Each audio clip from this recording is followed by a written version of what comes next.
第三次世界大战一旦真的爆发，主战场究竟会落在哪里？是俄乌前线那条被打成月球表面的东欧？是刚刚被美以联手斩首的中东？还是台海、南海、朝鲜半岛这条从九段线一路延伸到38线的西太平洋火药库？如果你只看新闻，你会以为答案再明显不过。乌克兰打了4年多，战壕绵延上千公里，士兵以万人为单位地填进绞肉机。2026年2月28日，美以联手袭击伊朗，连伊朗最高领袖哈梅内伊都被当场击毙。2025年9月9日，20多架俄罗斯军用无人机飞进北约成员国波兰领空，被击落的残骸落到了波兰村庄。波兰总理当场放话，这是自二战结束以来，欧洲离大战最近的一刻。紧接着2026年2月23日，乌克兰总统泽伦斯基公开断言，普丁已经启动了第3次世界大战。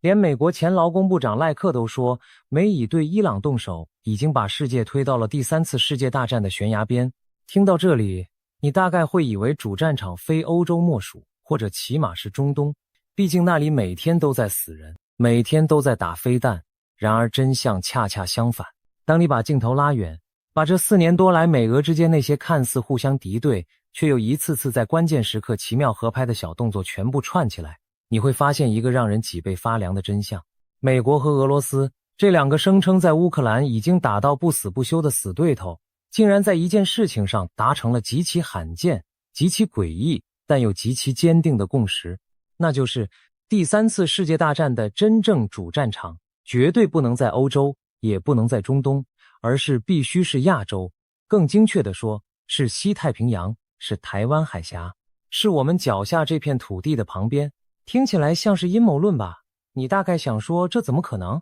美俄不是水火不容吗？普丁不是天天威胁要合打英国、德国吗？川普不是一边骂欧洲，一边卖武器给台湾吗？怎么可能会有共识？别急，今天这支影片我们就一层一层把这个共识挖出来，把它的真面目摆到阳光下。挖完之后，你大概会发现自己过去这几年看到的所有国际新闻，顺序好像全部被默默地洗了一遍牌。而台湾呢，正不知不觉地坐在这副新牌局的庄家位上，被摆成了下一个炮弹试验场。我们先从一个被全世界主流媒体刻意忽略的访谈说起。2026年1月15日，前美国福斯新闻王牌主持人塔克·卡尔森发布了一段与俄罗斯总统普丁的核心智囊谢尔盖·卡拉加诺夫长达数小时的访谈。这位卡拉加诺夫不是普通人，他是俄罗斯外交与国防政策委员会荣誉主席，从叶尔钦时代开始就在克里姆林宫进进出出35年，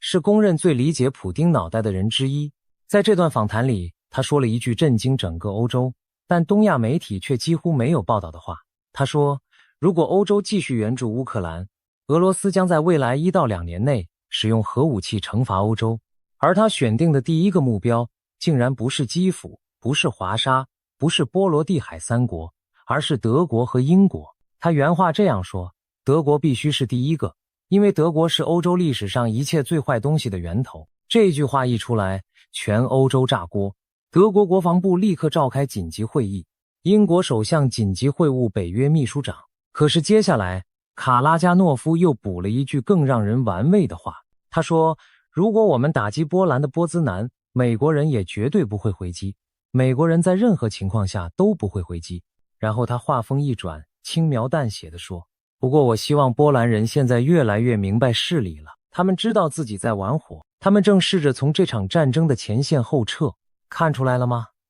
一个普丁的核心智囊，一边高喊要合轰英德，一边却说美国人在任何情况下都不会回击。这话如果只是俄罗斯放狠话也就罢了，可你在对照川普自2025年回到白宫以后的所有动作，你会发现一个极为吊诡的图案。川普不仅没有为了北约的安全把卡拉加诺夫的言论当成宣战理由，反而在2025年8月15日飞到阿拉斯加安克拉治，与普丁进行了一场破冰峰会。会后新闻说两人没谈妥乌克兰问题，可细看泄露出来的资讯，双方真正密集讨论的竟是核武器，是新削减战略武器条约。那个被简称为新削减战略武器条约的协议，是冷战结束以来美俄之间最后一份还在运作的核军控条约。它限制两国各自部署不超过1550枚战略核弹头和不超过700个发射载具。这条约原本应该在2026年2月5日正式到期。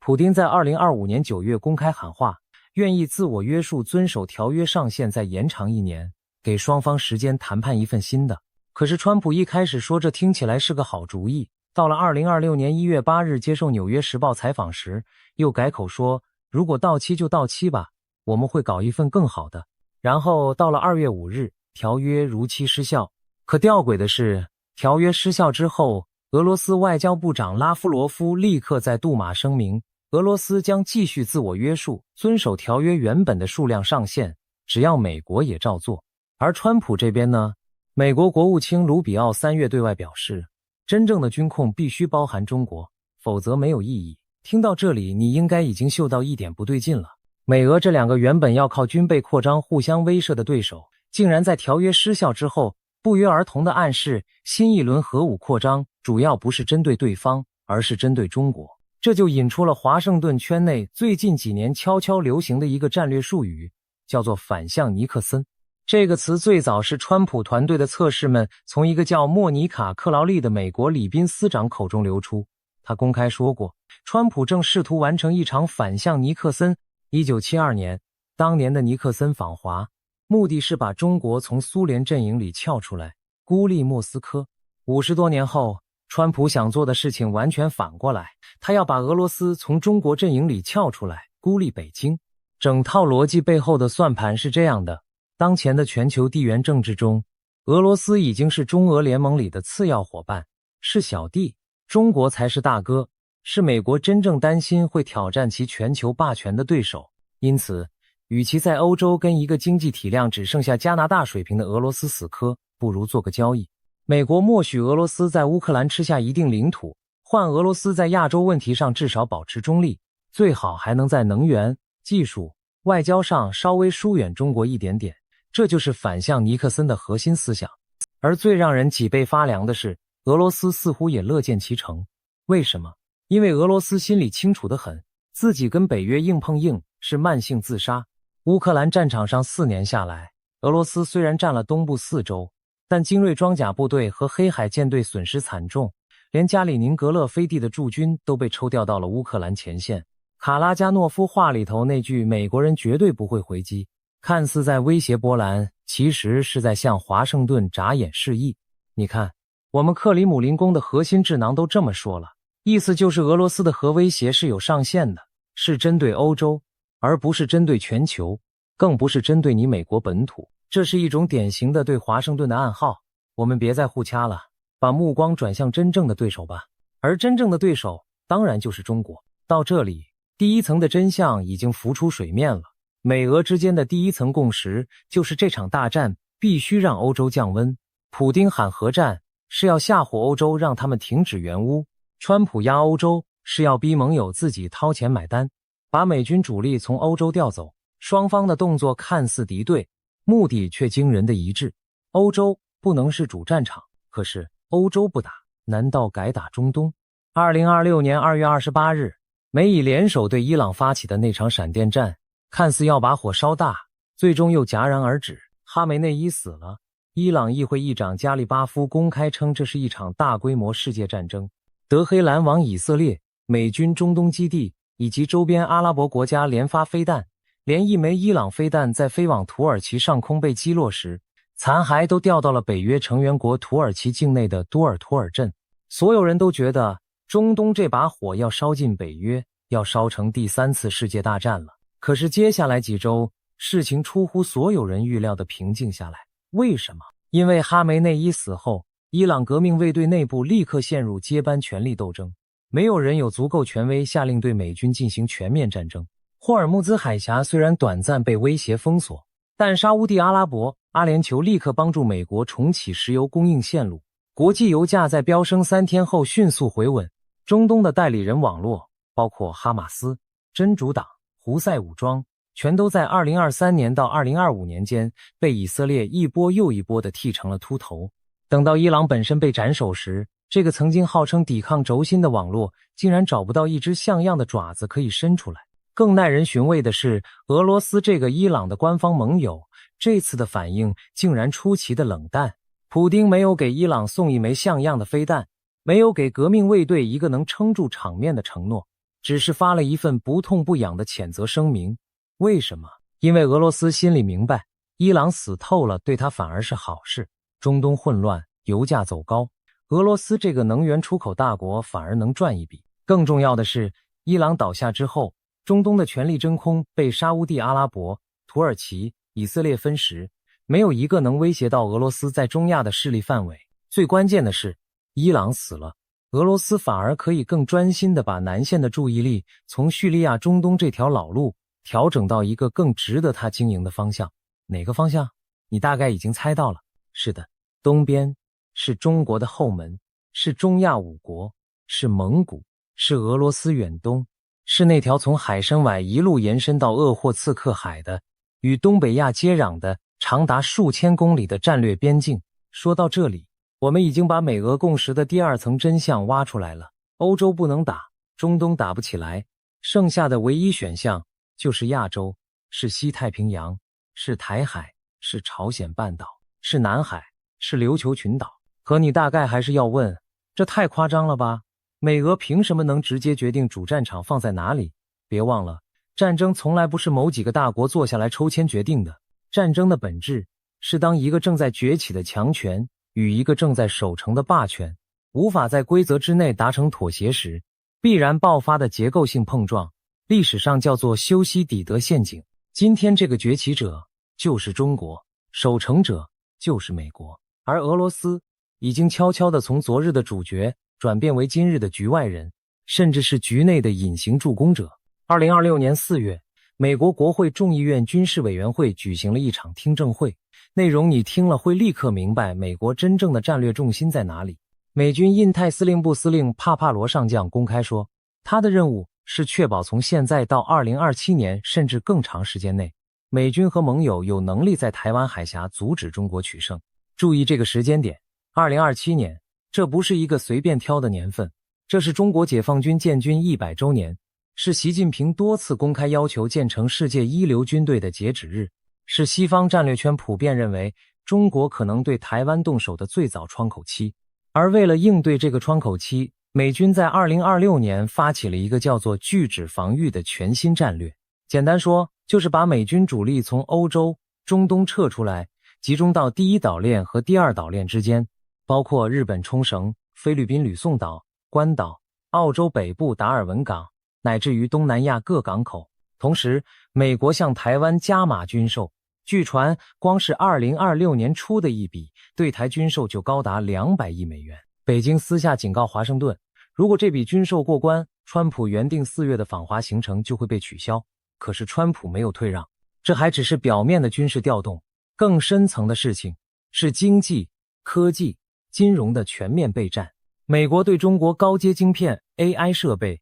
量子技术、生物科技的全面封锁，已经从2023年起一路加码到2026年。最近几个月，连欧洲、日本、韩国都被迫表态，在中美之间选边站。澳洲、日本被美国国防部公开施压，要他们在中国攻台情境下做出明确军事承诺。日本首相高市早苗甚至发表过如果有事就是日本有事的言论，被中国强烈反击。而中国这边当然不是傻子，北京对美国这一整套组合拳的反应是加速整备。2026年初，美国智库战略与国际研究中心发布了一份报告，名称叫做《面对末日：模拟中美核威慑及其失败》。这份报告对2026年的台海战争进行了24次兵棋推演，结果令所有人震惊。在大多数情境下，中国对台湾的入侵会以失败告终，但代价是美军会损失2艘核动力航空母舰、数十艘战舰、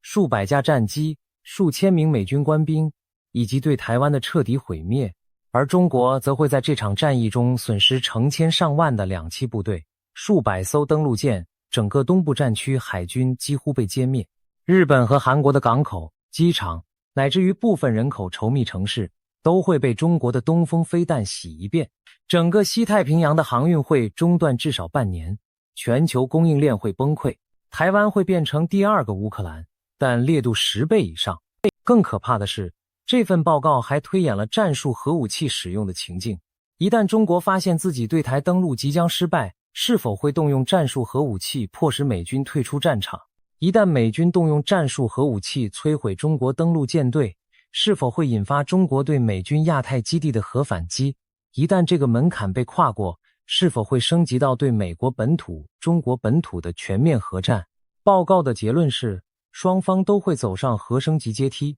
差别只在于谁先迈出第一步，而中国已经在准备了。2026年4月，南华早报报道，中国解放军东部战区举行了一场模拟核攻击的军事演习。这场演习在台湾海峡和东海方向的某个未公开海军基地进行，内容是化学、生物、放射、核污染环境下的快速侦测与净化作业。换句话说，中国军队已经在认真演练台湾海峡战役中可能出现的核污染环境。这在过去是不可想象的，但今天已经成了东部战区的常规训练科目。到这里，第三层真相也摆出来了。美俄不是嘴上说说，他们是真的把所有资源、所有战略、所有兵棋推演，全部往台海方向集结。欧洲那边，川普一边骂一边撤军，把烂摊子甩给法国、德国、波兰去收拾。中东那边，伊朗死了，沙乌地稳了，以色列吃饱了，美军主力已经悄悄调离。唯独亚洲这边，从关岛到加首纳，从清泉港到帛琉，从苏比克湾到达尔文，美军正在一寸一寸地把弹药库、飞弹阵地、潜艇基地、海军司令部往前推。说到这里，你大概忍不住要骂了，凭什么？凭什么欧洲打了4年，要由我们亚洲、由我们台湾来接这个棒子？这不公平。可问题是，地缘政治从来不讲公平，它只讲3件事：地理位置、资源价值和大国博弈的方向。台湾的地理位置刚好卡在第一岛链最关键的咽喉上，台湾的台积电掌握全球90%以上的高阶晶片产能。台湾的政治地位是中国共产党从1949年以来最大的未完成任务。这3个变数叠在一起，意味着任何想要挑战美国全球霸权的势力都必须先过台湾这一关，而美国要守住自己的霸权，也必须在台湾画下最后的红线。俄罗斯为什么乐见其成？因为一旦中美在台海撕破脸，俄罗斯就成了最大的渔翁，能源、粮食、军火全部涨价。俄罗斯一边赚钱，一边看戏，一边收回那些被中国这些年蚕食的中亚影响力。普丁心里的算盘打得啪啪响，他甚至可能在私下对川普许诺，只要美国在乌克兰问题上不再死缠烂打，俄罗斯可以保证在台海冲突爆发时不向中国提供关键的航天侦察支援，不向中国输出战略性的反介入武器，甚至不在外交场合公开站队中国。这就是反向尼克森的核心交易：欧洲的领土换亚洲的中立，乌克兰的东部4州换俄罗斯在台海问题上的观望。而中国呢？中国当然看得清这一切，所以从2025年下半年开始，北京就在做2手准备。一手是加紧军备，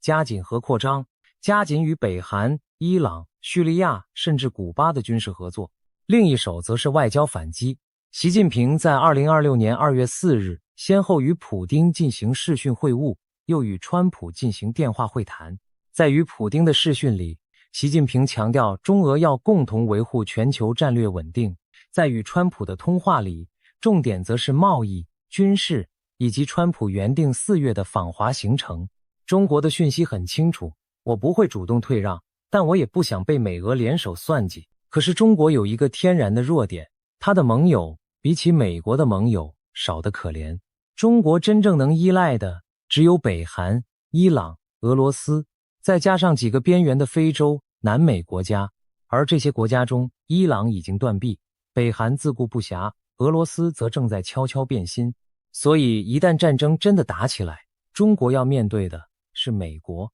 日本、韩国、台湾、菲律宾、澳洲，再加上欧洲背后若有似无的支援，这是一个力量比例极为悬殊的对局。那么这场仗究竟会不会打？我们再回到那位塔克·卡尔森访谈中卡拉加诺夫的关键一句话，他说，战争结束的唯一方式是俄罗斯实现对欧洲的全面击败，但他紧接着话锋一转，又说希望不要走到那一步，因为使用核武器是双重的罪。注意，是双重的罪。卡拉加诺夫的潜台词其实是俄罗斯希望透过威胁来避免战争，而不是真的开战。换句话说，俄罗斯本身已经被乌克兰战场耗尽，再也没有资源去打一场真正的世界大战。那么谁有资源？中国。中国的工业产能是美国的2倍以上，钢铁产量是全球的1半，造船能力是美国的230倍以上。中国的东风飞弹系列包括东风17高超音速飞弹、东风 21D、东风26反舰弹道飞弹，被西方战略圈称为航母杀手。中国的海军舰艇总数已经超越美国，虽然单舰战力仍有差距，但在第一岛链这个有限的战场上，数量本身就是优势。美国想打吗？川普团队内部其实是分裂的，一派以国防部长海格塞斯为代表，主张对中国强硬，把军事压力推到极限；一派以副总统万斯为代表，主张避免直接战争，把竞争限缩在经济与技术领域。川普本人则在2派之间摇摆，可是有一个结构性事实是他无法回避的，那就是如果中国不战而屈人之兵，把台湾以非军事手段拿下，那美国在全球的霸权就会在一夜之间垮掉，从此美元结算体系、全球科技标准，乃至于民主自由的意识形态，都将面临重新洗牌。所以美国必须战，而且必须赢，即使代价是2艘核航母、几千名士兵的性命，以及亚洲盟友的生灵涂炭。而中国这边呢，习近平在2027年解放军建军100周年之前，会不会真的下令动手？这就要看几个关键变数了。第一，台湾的政治走向。如果台湾继续在独立倾向上走，北京的内部鹰派压力就会越来越大。第二，中国经济的可承受性。如果中国经济在房地产危机、地方债务危机、人口断崖的多重打击下继续恶化，习近平可能会用对外战争来转移内部矛盾。第三，美国的战略意志。如果川普政府继续向台湾加码军售，那北京可能会认为再不动手就永远没机会了。最让人不安的是第4个变数，那就是俄罗斯的角色。如果俄罗斯真的如反向尼克森战略所愿，在台海战争中保持中立，甚至暗中向美国通报中国的战略部署，那么中国一旦动手，将会发现自己在外交战略乃至于后勤上孤立无援。这就是为什么美俄罕见共识背后的真相会让中国如此焦虑。北京已经意识到自己可能正被一个50年前的历史剧本算计。当年苏联就是被尼克森的中美和解一招拆穿，最终被孤立、被掏空，最后在1991年解体。今天北京的处境与当年的莫斯科有着惊人的相似。而我们作为台湾人，作为这片土地上的子民，又该怎么看这一切？老实说，没有人想打仗，没有人想当棋子。可是当你的地理位置决定了你的命运，当大国博弈的方向决定了你的生死，当美俄之间那种看似敌对实则默契的共识，把第3次世界大战的主战场一寸一寸地推到你家门口时，我们能做的不是装作没看见，也不是天真地以为战争不会来，我们能做的是看清形势，做好准备，并且在每一个可能的选择点上，尽量为自己、为下一代争取一个能活下来的空间。当年帕克在多次预言中提到过，2020年代后期，亚洲将会出现一场改写全球秩序的大冲突。当年阿南德也反复强调过，2026年到2028年之间，地缘政治将会迎来他称之为大转折的关键时刻。这些预言当时听起来像玄学，可如今对照美俄共识的真实动向，对照美军印太司令部的兵力调整，对照中国东部战区的核污染演习，对照台湾的军备加码与军购争议，你会发现这些原本听起来遥远的预言，正在以惊人的精准度一个一个地落到我们眼前。帕克在他2025年底的最新预言中还提到一个更具体的细节，他说他看到一场大爆炸发生在一座岛屿的港口附近，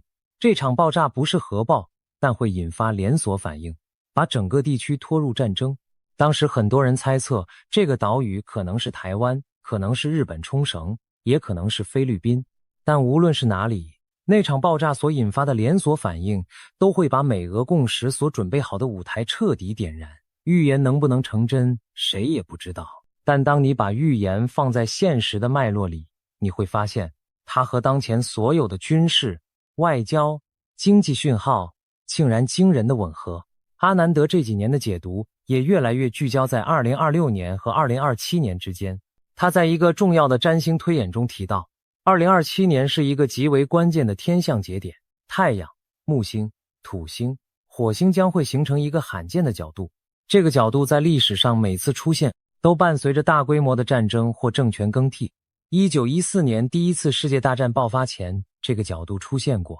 ；1939年第二次世界大战爆发前，这个角度也出现过。如今2027年，这个角度又要再次出现了。是巧合，是规律，还是某种我们今天还无法理解的宇宙周期？我们不知道，但作为观察者，这些线索值得我们认真记下来。更深一层的问题是，这场第三次世界大战真的会像第一次、第二次世界大战那样，以全面核战、动辄上亿人死亡的方式爆发吗？还是会以一种我们今天无法想象的新形态出现？战争的本质正在改变 ，AI 战争、无人机战争、网络战争、金融战争、太空战争、认知战争。当年俄乌战场上，乌克兰用价值几百美元的无人机摧毁俄罗斯价值几百万美元的坦克。今天的台海战争可能不会以登陆抢滩的方式爆发，而是以卫星瘫痪、金融系统崩溃、AI 对抗、飞弹互射的方式进行，可能持续数天就决定胜负，也可能断断续续打上10年。而美俄共识的真正可怕之处在于，他们不仅同意把主战场放在亚洲，他们还同意把战争的成本主要由亚洲国家承担。美国的本土几乎不会被波及，因为太平洋这个天然屏障太宽阔。俄罗斯的本土只要不主动参战，也基本安全。受伤的是台湾，是韩国，是日本，是菲律宾，是中国沿海。换句话说，这是一场大国定规则、小国付代价的战争设计。而这背后最让人不寒而栗的是这场大国共识的形成方式。它不是在任何一场公开的高峰会上达成的，不是任何一份联合声明所宣布的，也不是任何一个记者会所揭露的。它是透过无数个看似独立、看似零碎、看似偶然的讯号，一点一滴拼凑出来的。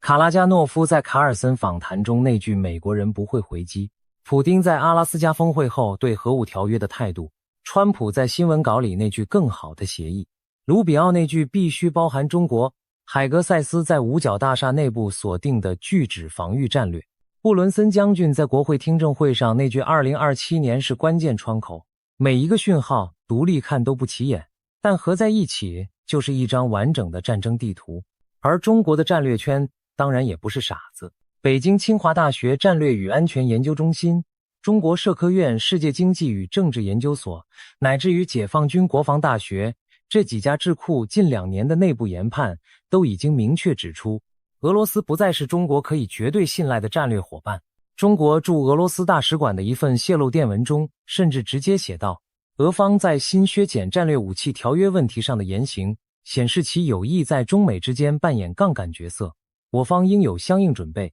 这段话翻译成白话，就是俄罗斯在背后卖我们。更值得玩味的是，中国最近2年对哈萨克、乌兹别克、蒙古的外交动作，北京一边大力推动一带一路升级版，把中亚5国拉进自己的经济轨道，一边又透过上海合作组织扩员，把伊朗、白俄罗斯纳入安全框架。这些动作看似在加强中俄合作，其实是在悄悄包围俄罗斯的后院。普丁心知肚明，但他无能为力，因为俄罗斯经济对中国的依赖已经到了不能切割的程度。中国买俄罗斯的石油、天然气、木材、黄金，俄罗斯则需要中国的工业品、电子产品、农产品，乃至于战场上需要的无人机元件。双方就像一对怨偶，谁也离不开谁，但谁也信不过谁。这就是地缘政治最残酷的真相。国家之间没有永远的朋友，只有永远的利益。当乌克兰战场耗尽俄罗斯的军工产能时，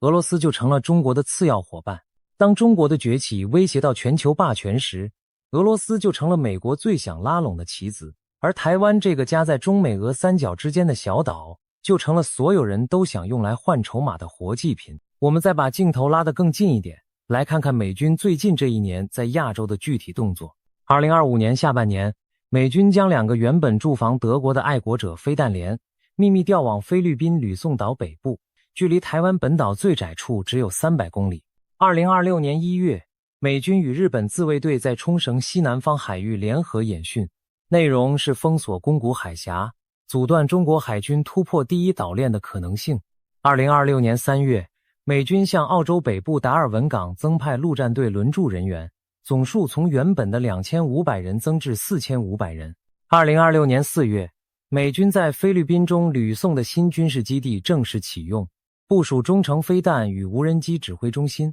这还没完，最让中国紧张的是美军在帛琉、马绍尔群岛、密克罗尼西亚联邦这3个太平洋岛国之间正在悄悄部署所谓的分散式打击网络。所谓分散式打击网络，就是把美军的飞弹、雷达、指挥中心拆分到无数个小岛上，让中国就算动用所有东风飞弹，也无法在第一波打击中瘫痪美军的反击能力。这套网络是美军针对中国区域拒止反介入战略的最新解法，也是台海战争一旦爆发时，美军能够承受最大损失仍然反击得了的关键保险。可是这套保险是建立在台湾这道前缘的承受能力之上的。换句话说，台湾不是后盾，台湾是缓冲，台湾是美军部署在第一岛链最前线的锁链。一旦战争爆发，台湾势必首当其冲。即使美军最终会反击，反击的火力会打到中国沿海，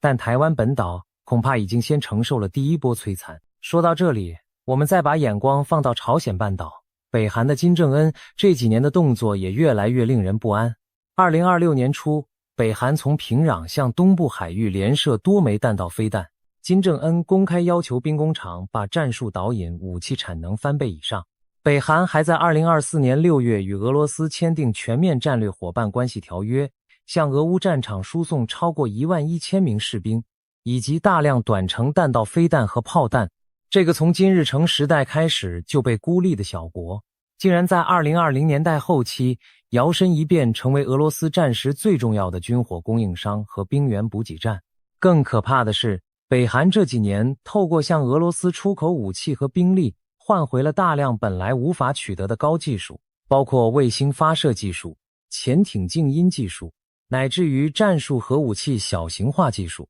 这些技术一旦被金正恩消化吸收，就会把朝鲜半岛的军事平衡推向极度危险的境地。如果中国对台湾动手，金正恩会不会趁火打劫，对韩国发动局部攻击？没有人能给出否定的答案。而韩国这边呢？尹锡悦的继任者上台以后，韩国国内关于自主核武化的讨论越来越热烈。2026年的最新民调显示，超过70%的韩国民众支持韩国发展自己的核武。一旦这个民意推动到政府层面，那么东北亚的核扩散将会是史上最快速也最危险的一次。日本也不甘落后。高市早苗政府上台后，日本的防卫预算连续第5年增长，从原本不到 GDP 1%，已经逼近 3%。日本不仅在采购 F-35B 逆踪战机，还在研发自己的高超音速飞弹，以及具备对中国本土打击能力的长程巡弋飞弹。整个东亚正在以肉眼可见的速度军备化，每一个国家都在做最坏的打算，每一个国家都在为一场可能在2027年或之后爆发的大战做最后的准备。而这一切的背后，那条看不见的绳子，那个美俄罕见共识的指挥棒，正在悄悄地把所有国家往这场战争的核心拉去。那么这场战争真的无法避免吗？历史上的所有大战，事后回看都会发现曾经有无数次可以避免的机会。1914年的萨拉热窝刺杀事件，如果奥匈帝国的反应稍微克制一点，第一次世界大战可能就不会爆发。1939年的波兰走廊危机，如果英法早1年下定决心，希特勒可能就不敢动手。1941年的珍珠港，如果美国对日本石油禁运稍微松绑一些，山本56可能就不会孤注一掷。每一次大战事后都看得到本可以避免的转折点，问题是当你身处其中时，你看不到。我们今天身处的就是这样一个历史时刻。美俄之间的共识给了战争一个被推到亚洲的方向，中国的崛起给了战争一个必然发生的结构性原因，台湾的存在给了战争一个无法回避的具体焦点。三个变数叠在一起，战争就像一个正在从山顶滚下来的巨石，每一个试图阻挡它的人都会被它斩过。那么我们应该怎么做？我认为有3件事是每一个生活在这片土地上的人都应该认真思考的。第一，要看清美俄共识的真实面貌，不要被表面的对立蒙蔽。当川普与普丁在阿拉斯加开峰会时，当卡拉加诺夫在卡尔森访谈中暗示美国人不会回击时，当新削减战略武器条约失效后，美俄各自悄悄自我约束时，这些讯号加在一起，已经非常明确地告诉我们，美俄之间有一条暗线，这条暗线指向亚洲。理解这一点是看懂未来10年国际局势的关键。第二，要看清自己脚下这片土地的价值与危险。台湾的台积电是全球科技产业的命根子，台湾的地理位置是美中博弈的最前线，台湾的民主制度是中国共产党意识形态的最大威胁。这3个价值让台湾成为全世界最重要的地方之一，也成为全世界最危险的地方之一。我们不能因为自己是小国，就以为自己可以躲在角落看戏。事实上，越是小国，越会成为大国博弈的牺牲品。第三，要做好个人层面的准备，粮食、水、药品、现金、紧急应变物资、逃生路线、海外账户，这些听起来像末日论者的清单，但在这个一切都在加速失序的年代，每一项都可能在某个关键时刻救你一命，救你家人一命。除此之外，更重要的是心理准备，不要在战争真的来临时才惊慌失措，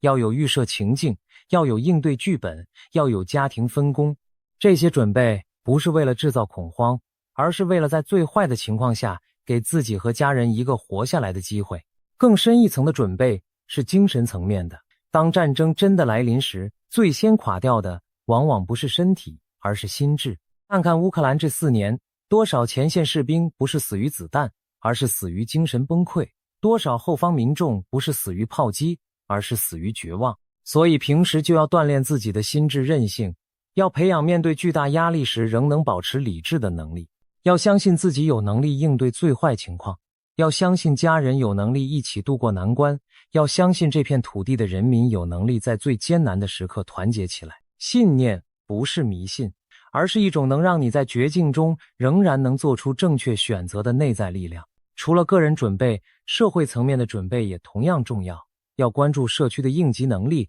要支持地方的防灾演练，要参与民防组织的相关训练。台湾这几年来推动全民国防教育，虽然有很多争议，但本质上是对的方向。一个能够在战争来临时自我组织、自我救援的社会，才是真正有韧性的社会。乌克兰能在俄军兵临城下时撑住，靠的不只是军队，更是整个社会在民间层面建立起来的应急网络。从志愿者送物资，到医护人员自发投入战场，到工程师自制反无人机系统，这些都是真正让国家撑下去的力量。最后让我留下一个问题给你，如果美俄真的达成了把第3次世界大战的主战场放在亚洲的共识，如果中国真的在2027年前后选择动手，如果台湾真的成为下一个乌克兰，那么我们这代人会如何回望今天我们所看到、所听到、所选择忽视的种种讯号？我们会说我们不知道吗？还是会说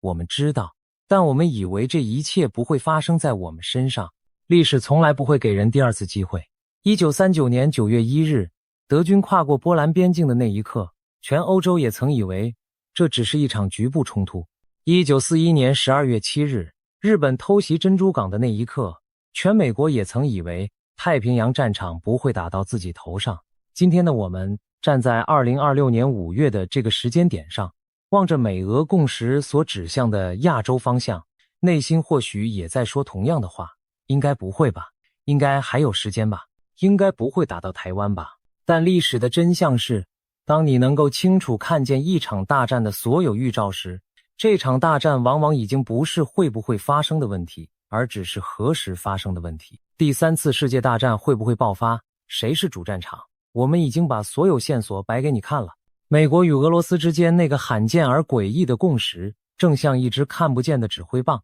把所有大国的兵力、资源、意志一寸一寸地导向西太平洋，导向台海，导向我们脚下这片土地的旁边。而你我能做的是看见它，理解它，并且在每一个还来得及的时刻，做好属于自己的那一份准备。剩下的就交给时间，交给历史，交给那个我们所有人都无法回避，但又不得不面对的未来。也许再过10年，当这段历史尘埃落定，当我们回头翻看2026年这个时间点时，我们会发现，今天我们所讨论的这个美俄共识，其实是冷战结束以来全球秩序最大的一次重组。它的影响将不只是改变台湾的命运，更会改变整个东亚、整个亚洲，乃至于整个世界的权力版图。让我再讲一个历史对照。1938年9月，英国首相张伯伦与纳粹德国的希特勒在慕尼黑签下一份协议，将捷克斯洛伐克的苏台德地区让给德国。张伯伦回到伦敦后，对着欢呼的人群高举那份协议，说自己带回来了我们时代的和平。可是仅仅1年后，德军跨过波兰边境，第二次世界大战正式爆发。慕尼黑协定成了历史上最著名的绥靖主义失败案例。事后人们才看清楚，当时英法的退让并没有换来和平，反而给了希特勒准备全面战争的时间。今天我们所看到的美俄共识，本质上也是一场新的慕尼黑式交易。美国透过放弃乌克兰某些利益，换取俄罗斯在亚洲问题上的合作。表面上看，这是两个大国之间理性的筹码交换，实际上这跟当年张伯伦签下慕尼黑协定一模一样，都是在用一个小国的命运换取一份看似合理但根本不可靠的承诺。当年捷克斯洛伐克被当成筹码出卖，今天乌克兰被当成筹码，明天台湾会不会也被当成筹码？答案恐怕没有人敢给。而战争一旦真的爆发，后果也绝对不会像很多人想象的那么局限。经济学家估计，一旦台海战争爆发，全球 GDP 在第1年就会萎缩 10% 以上，供应链的中断，能源价格的飙升，金融市场的崩盘，会把全世界拖入一场比2008年金融海啸严重10倍的大萧条。台积电一旦停产，全世界的汽车、手机、伺服器、AI 晶片全部断供，欧美的科技业会在3个月内陷入瘫痪，中国的内需市场会在半年内崩盘，日本、韩国的出口导向经济会在1年内塌陷，整个东亚会倒退到1990年代初期的水平。而战争的另一个后果是人口的大规模迁徙。历史上每一次大规模战争都会引发数以千万计的难民潮。一旦台海战争爆发，台湾可能有上百万人试图透过各种方式撤离。日本冲绳、韩国釜山、菲律宾的部分地区可能会涌入大量来自中国沿海的难民，整个东亚的社会稳定会在难民潮的冲击下彻底动摇。而美国、澳洲、加拿大这些远离战场的国家会收到无数要求政治庇护的申请，但他们会收吗？这是个无人能保证的问题。更深一层，这场战争还可能引发核扩散的多米诺骨牌效应。当韩国、日本看到台湾的下场时，会不会立刻决定自己也要拥有核武？当沙烏地阿拉伯看到伊朗倒下时，会不会启动自己的核计划？当印度看到中国被削弱时，会不会加速扩张自己的核武库？这些连锁反应一旦启动，就是不可逆的。整个世界的核武管控秩序会在一夜之间崩溃。而我们这代人，无论愿不愿意，都已经被历史推到了这个转折点的最前线。我们的每一个选择，每一个发声，每一个沉默，都会被未来的历史学家记录下来。我们是看清形势的清醒者，还是被裹挟前行的失意者？我们是为下一代争取生存空间的负责人，还是把问题往后拖延的逃避者？我们是坚守自己土地的守护者，还是弃船而逃的旁观者？这些问题没有人能替我们回答，只有我们自己在面对历史时给出自己的答案。但有一件事是确定的，当第3次世界大战真正爆发的那一天，当美俄共识把主战场推到亚洲的那一刻，当台湾海峡的飞弹拉开战幕的那一秒，我们今天所做的每一件准备，每一个思考，每一次警觉，都会成为我们和我们的孩子在那个历史时刻里能否活下来的关键。所以朋友们，不要再问第3次世界大战会不会爆发了，请改问另一个更实际的问题：当它真的爆发时，你准备好了吗？你的家人准备好了吗？你爱的人准备好了吗？这个问题的答案不在新闻里，不在政客的演讲里，不在卡拉加诺夫的访谈里，更不在川普与普丁的密室里。这个问题的答案就在你今天此刻看完这支影片之后所选择做出的每一个决定里。第3次世界大战的主战场已经被美俄罕见的共识悄悄画在了我们脚下这片土地的旁边，历史的车轮正在加速，每一个人都应该认真想想，自己究竟想成为这个历史时刻里的哪一种人？是清醒的、准备好的、能够保护自己和家人的那一种，还是不知道、不在乎，最后在惊慌中被历史斩过的那一种？我们生在这个时代，是命运，也是责任。命运是我们无法选择出生的时间与地点，但责任是我们可以选择用什么样的姿态去面对自己所处的时代。历史上每一个大时代里，都有人选择逃避，